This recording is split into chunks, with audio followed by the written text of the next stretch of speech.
Welcome back to part 2 of our Beijing Walking Tour. Today we step into the center of imperial power, the outer court.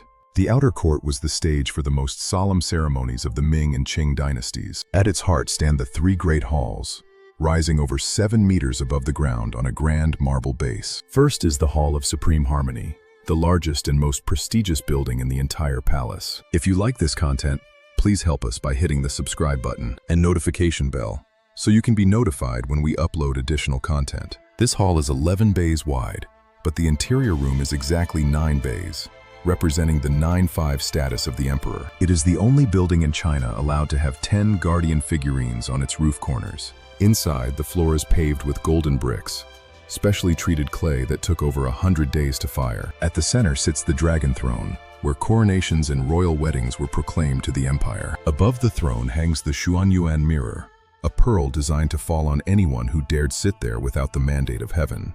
Directly behind lies the Hall of Central Harmony, a transitional space for the emperor to rest. Here the emperor would inspect tools for agricultural ceremonies or prepare addresses for the Temple of Heaven. You can see the Luduan statues inside, mythical creatures said to travel thousands of miles in a single day.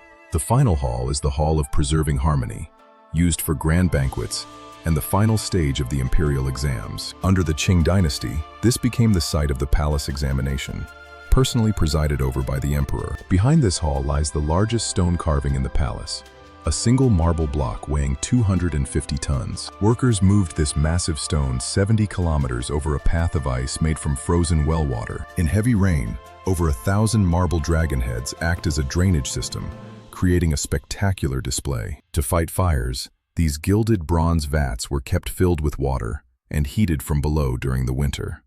Incredibly, these massive wooden structures were built without a single nail, using interlocking joints that survive earthquakes. As we leave the grand public spaces of the outer court, we prepare to enter the private imperial domain.